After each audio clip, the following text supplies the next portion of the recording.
Bonjour à toutes et à tous. Ce week-end à Lille aura lieu le 16e congrès du Front National, un congrès qui a pour but, pour les adhérents, de voter afin de savoir qui doit prendre la présidence et qui va composer le comité central du parti. Un congrès qui arrive alors que le Front National n'est pas au mieux après sa défaite au présidentiel. Marine Le Pen, la dirigeante du parti, serait visée par un contrôle fiscal et plusieurs cadres ont quitté le Front National, à l'image par exemple d'un Florian Philippot qui a lancé son mouvement, les Patriotes. Dans la région, de nombreux responsables et militants ont aussi claqué la porte du Front National. Xavier Silly a rencontré l'un d'entre eux, Quentin Bourgeois, responsable de la 8e circonscription du Pas-de-Calais. Il s'explique.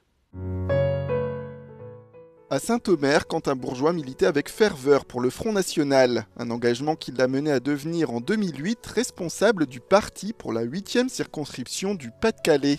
Mais les dernières élections présidentielles, malgré le score historique de Marine Le Pen, le jeune élu a décidé de rendre sa carte du parti. Il s'est confié pour nous sur les raisons de ce départ. À l'aube du congrès national du Front National, ce sera à Lille ce samedi. Quentin Bourgeois, bonjour. Bonjour.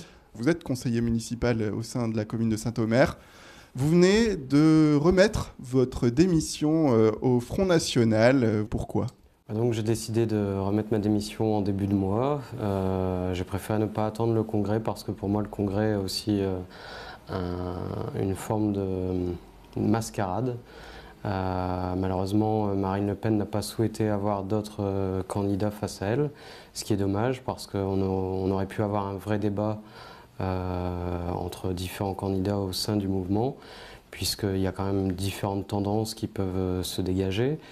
À l'origine, on avait d'un côté plutôt la ligne souverainiste sociale avec Florian Philippot, et puis de l'autre côté, une ligne un peu plus identitaire avec Marion Maréchal Le Pen.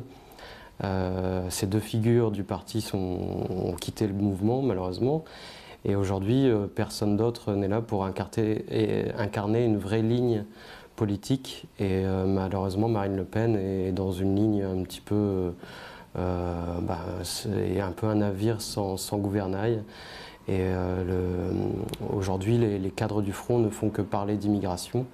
Et moi, je me suis engagé en politique pour parler de tous les sujets. Et l'immigration en est un, mais ce n'est pas le seul. J'ai appelé M. Macron pour le féliciter de son élection et parce que j'ai à cœur l'intérêt supérieur du pays, je lui ai souhaité de réussir face aux immenses défis auxquels la France est confrontée. Il y a eu aussi un déclic, pour ainsi dire, c'est l'entre-deux tours qui a marqué peut-être votre défection de ce parti. Alors, c'est pas ce qui a déclenché mon choix, mais c'est vrai que beaucoup d'électeurs du Front National ont forcément été déçus par la prestation de Marine Le Pen lors de ce débat.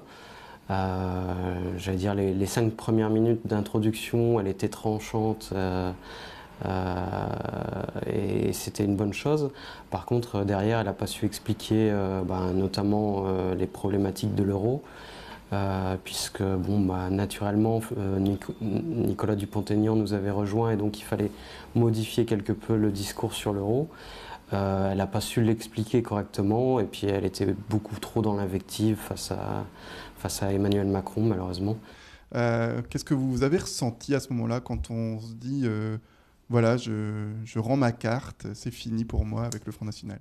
Alors c'est fini avec ce mouvement, malgré tout je continue de faire de la politique puisque comme vous l'avez dit, je suis conseiller municipal sur Saint-Omer.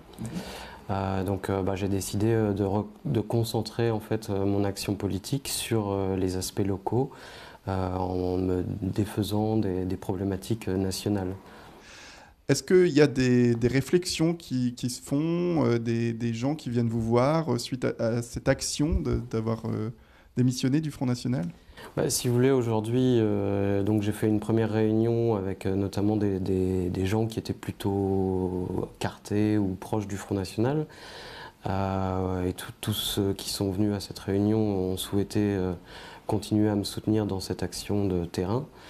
Après, bien entendu, il y a des gens qui ne sont pas au front, avec qui je discutais beaucoup sur justement la politique municipale, qui hésitaient beaucoup à s'afficher, j'allais dire, et à me soutenir ouvertement, de par mon appartenance politique. Je pense qu'aujourd'hui, ils auront plus de facilité à parler et à afficher clairement leur soutien à ma future candidature à la municipalité à Saint-Omer. Par conséquent, la ville pourrait très bien prendre un peu plus en charge ce dossier avec en effet le concours de la CAPSO, comme vous l'avez évoqué, mais de façon plus importante. Alors justement, vous le dites, hein, vous n'appartenez plus à aucun parti pour le moment. Ça veut dire quoi? Ça veut dire que vous vous présenterez toujours, mais sans étiquette. On vous reconnaîtra peut-être un peu moins. C'est pas une crainte pour vous, cela? Non, on est dans une ville à taille humaine, donc voilà, l'étiquette peut jouer sur une certaine partie de l'électorat. Je ne pense pas qu'elle jouera sur la totalité.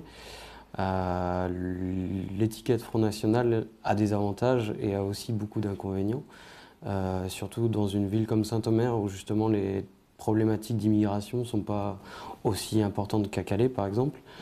Donc voilà, moi je reste encore une fois attaché au développement des thématiques locales pour convaincre un maximum de gens sur le programme que nous allons élaborer avec mes futurs colistiers.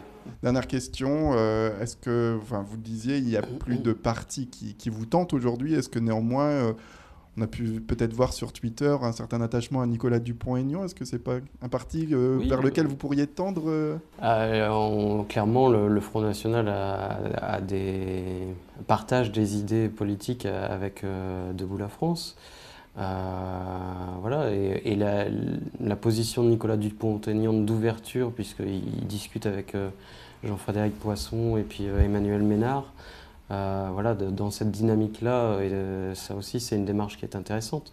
Aujourd'hui, je ne me sens pas suffisamment proche, cependant, pour le rejoindre, et je trouve qu'il a un déficit de charisme, malheureusement. Voilà. Après, il y a d'autres mouvements. Même Laurent Wauquiez a été très convaincant sur son l'émission politique sur France 2 au début du mois. Pour autant, j'ai quelques craintes sur sa sincérité. Et après, par exemple, il y a aussi M. Asselineau qui a une position sur l'Europe très radicale et c'est une position que j'affectionne particulièrement. Ouais, donc pour le moment, pas de choix effectué. Non. Merci beaucoup Quentin Bourgeois d'avoir répondu à nos questions concernant, on le rappelle, votre démission toute récente au sein du Front National. Merci. C'est la fin de cette édition, merci à toutes et à tous de l'avoir suivi. Restez avec nous, l'information continue.